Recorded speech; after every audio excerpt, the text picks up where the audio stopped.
2000 something or whatever, Nissan Something-or-Another, I don't know. I was handed some keys, emergency flat repair. All other units are occupied and on previous calls, so looks like I'm the winner. What do we got here? Nissan something with 37,860 miles in the odometer. It appears the right rear tire is indicating low. It also appears that the front's indicating. None of them are indicating. What is this? Do we have a flat tire or do we have a warning problem? Sensor problem, who knows? Let's go find out. Let's find out what kind of car it is. It's a 2019 Nissan Murano SV all-wheel drive. That's what kind of car it is. With some Michelin tires. Yeah, that's flat. I can feel it. All right, that's our guy. To the shop we go. Gotta hurry, we're losing air fast. Dun dun dun. Hey, so what is a Murano? Like, what does that mean? Is it Spanish? Is it an animal? Is it just I mean, is it a place? Like, what is a Murano? I never knew that. And I got like Maxima or the Altima, but I don't know what the Murano means.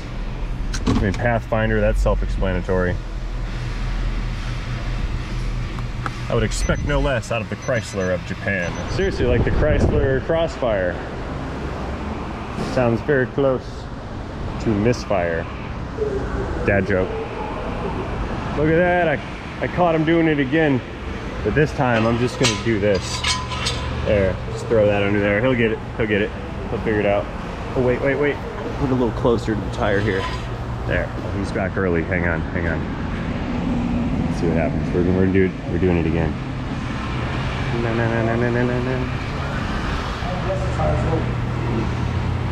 Fine. Are they fine? I mean, they're about the same tread as this one. Do you really love the lamp? All right, so step one for any technician who is assigned tire repair work is to immediately try to find a reason why that tire cannot be repaired.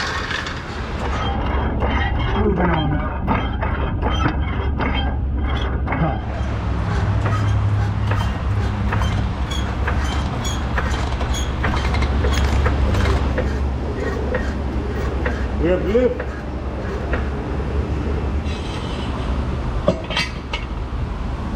Stay. And the first step of getting out of doing this kind of work is to find our puncture. Oh, there she is. Oh no. It's not close enough to the sidewall where I can ethically decline the job. So, and the tire's not worn enough where I can ethically refuse the job. So we have to patch this tire. Let's go. Well, just because we got to do it doesn't mean we can't have any fun. For example, we can have an impact gun cam. That's fun, right?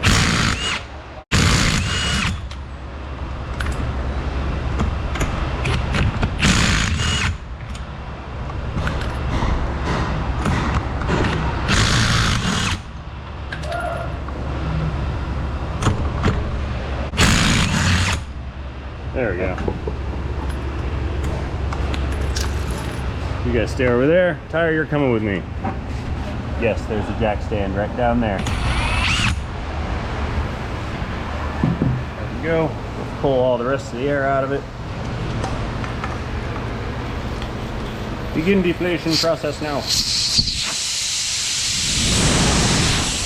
All right, let's dismount this tire and see what it looks like on the inside.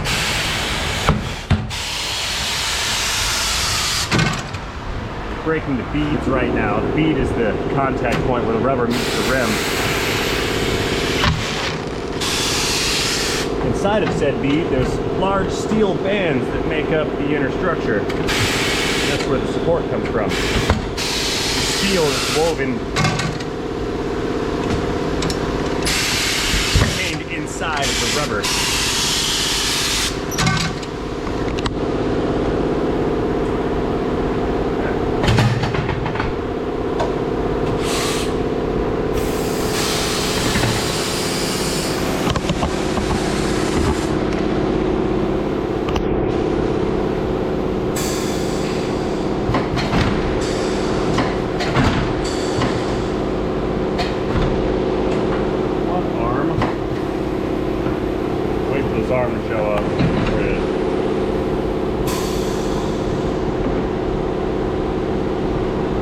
without touching it, lock down.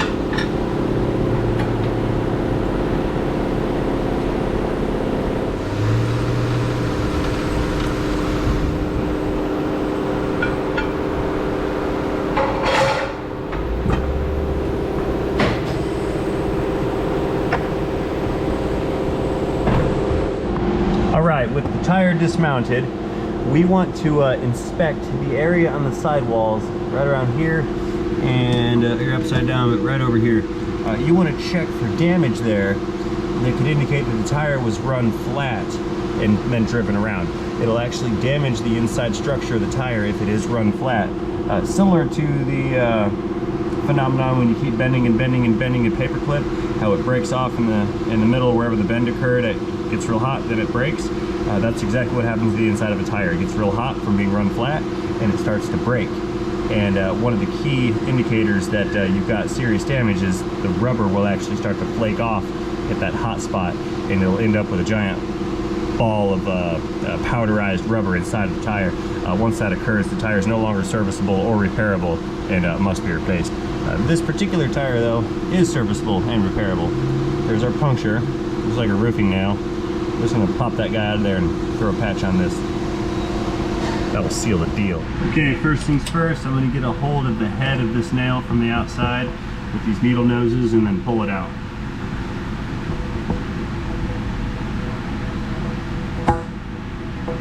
They're very hard to get a grip on occasion.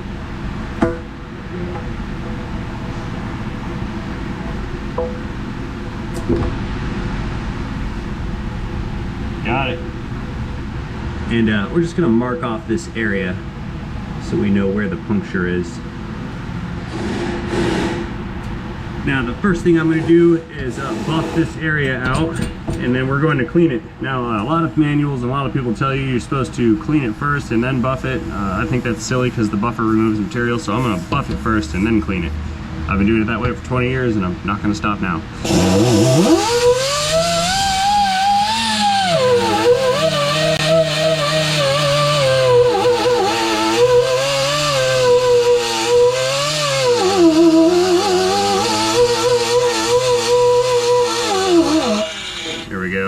See, what I've done is I've sanded down this little protrusion right here and made that surface flat, and then I blended everything so we've got a nice surface area here for our patch to adhere to. I bet my voice sounds weird from inside of the tire. And we're just going to scrape, and now we've got a nice clean prepped surface. Next up, we need some vulcanizing rubber cement around the injury. Smear that on and then let it dry. Blowing on it helps. Some people set it on fire. I think that's stupid.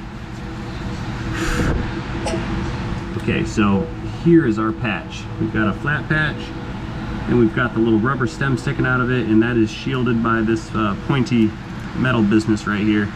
This is designed to make its way through the tire to help insert the rubber plug and then seat the rubber patch. That way you've got a plug and a patch in the same hole. It's a tight squeeze, but it works. So I've peeled the backing off of the patch. You can see that there, the white stuff's gone. And I'm just gonna reach on in here with the needle noses and mess up. I don't wanna mess up.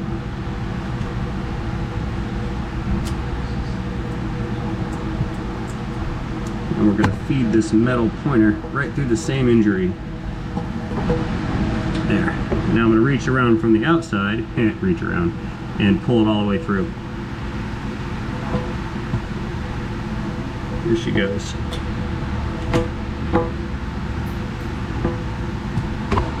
One more tug to seat it. There we go. Now I'm still putting pressure, or tension rather. I'm still pulling on the rubber stem, and I'm just going to reach in here and go ahead and smash this down. There we go. Now we're going to stitch the patch. This little roller, like a ribbed pizza cutter for my pleasure. This is basically just putting pressure points on the rubber patch to help it adhere to the tire. And it's also ironing out any potential air bubbles. And it's making this little plastic thing come off too. That plastic thing is kind of the indicator that lets you know you had a good stitch.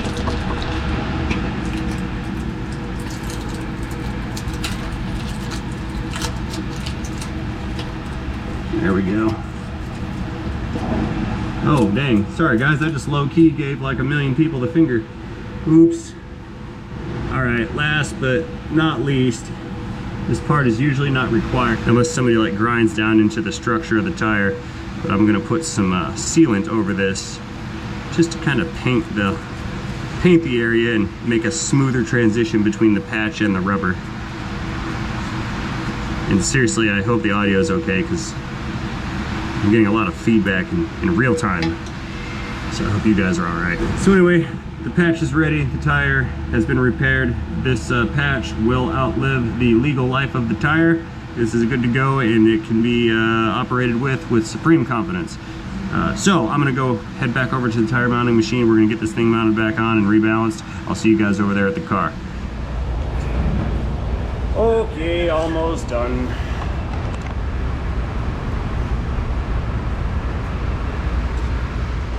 Okay, almost done.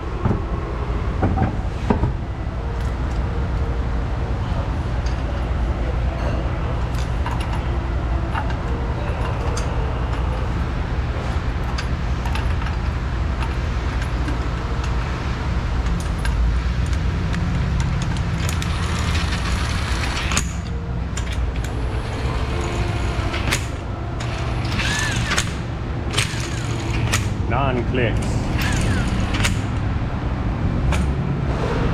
Coming down some. Good. Now we can't have impact gun cam without torque wrench cam.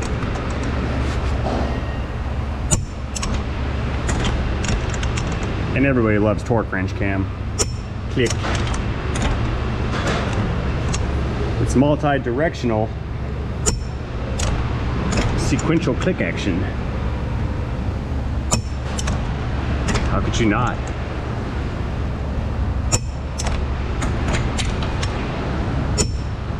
Excellent.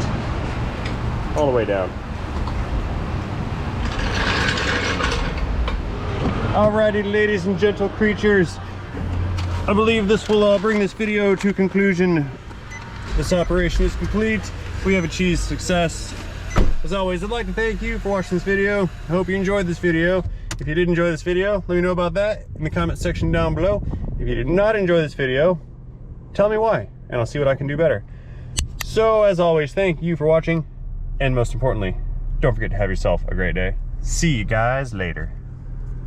Backing out the auto. Safety. By the way, those reset as the vehicle drives. This is an active TPMS system, and no further inputs should be required. And normally I would go drive this to prove it, but the lady is going to go because she has another tire that also leaks slowly, and that's the left front. But she just had somebody repair that left front not long ago, so she's gonna bring that one back to them so they can repair that tire again for free 99. So I'm not gonna drive it, it'll just reset later on. Powering down. See you guys later. End of transmission. Goodbye, Nissan.